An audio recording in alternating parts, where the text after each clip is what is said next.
On January 8th, UP Chief Minister Yogi Adityanath made some very disturbing communally provocative statements. He spoke about the 80:20 ratio. He said that the 2020 elections will be an 80:20 fight, clearly hinting that the upcoming elections in UP is going to be a battle between the Hindus and the Muslims. Hear these comments out. ये चुनाव 80 बनाम 20 का होगा। 80% समर्थन एक तरफ होगा, 20% दूसरी तरफ होगा और मुझे लगता 80% सकारात्मक ऊर्जा के साथ आगे बढ़ेंगे।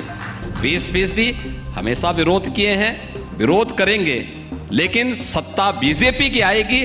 बीजेपी फिर सबका साथ सबके विकास के अभियान को आगे बढ़ाने का कार्य करेगी। As soon as these comments were made, the UP Chief Minister drew a lot of flack for dividing the state's population in terms of Hindus and Muslims. Many supporters of the UP CM were quick to react and they said, no, the Chief Minister was not talking about Hindus and Muslims. He was in turn talking about those for UP's development and those who stood against it. But a few days later, the UP Chief Minister made his intent very clear.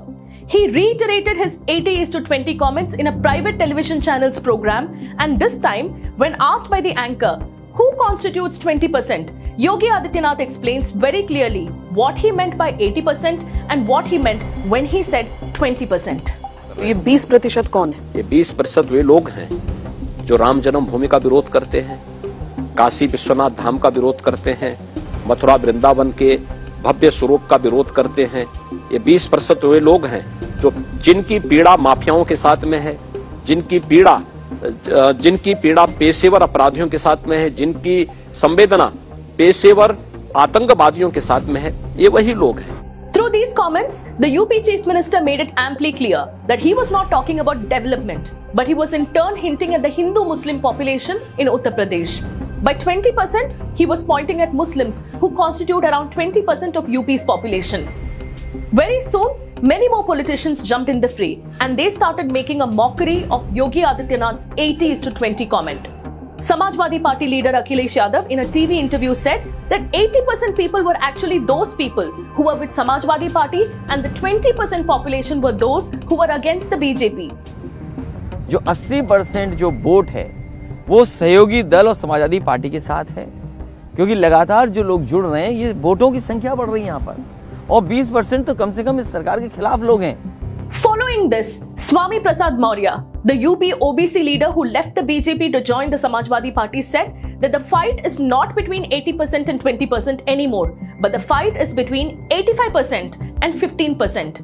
And then he said 85% is ours and there is division even in the remaining 15%.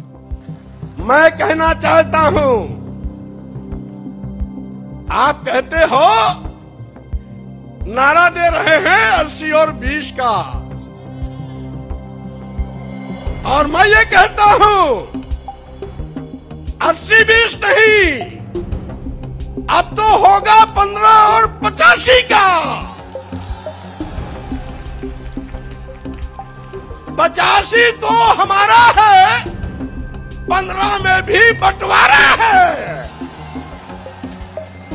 What is revolting in all of this is how our politicians have been reducing a state's population to just numbers to play their ugly vote bank politics. People are being seen as just Hindus or Muslims, but not as citizens who need good governance. It's time our politicians took a look at all these percentages and what it really represents in a country like India. For instance, what does 80% represent in India today? Let's take a look at this. This newspaper report states that 80% of Yamuna river pollution is caused by domestic sewage. This report suggests that 80% of Indian engineers are unemployable and they lack new age technological skills. This report quotes a study that reveals that 80% Indians are protein deficient. This recent news report mentions that there has been an 80% jump in Omicron cases in the national capital.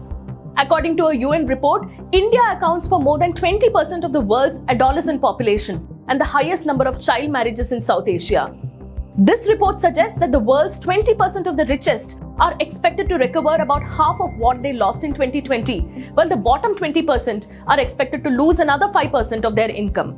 This news report suggests that rape and molestation cases in Delhi was up by 20% in 2021. And this news report quotes a study and states that only 20% of school-age children in India had access to remote education opportunities during the pandemic. This is the 80 and 20 that people are concerned about in our country today.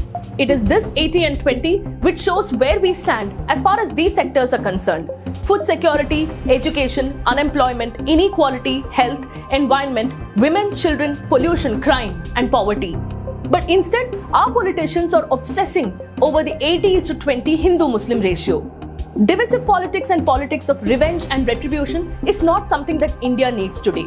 We don't need politicians to turn us Indians against Indians. Rather, we want our political leaders to focus on issues that need attention and those that need to be addressed, not the issues that are propped up to distract people for vote bank politics. Because we want our politicians to be about actions, not distractions and deflections.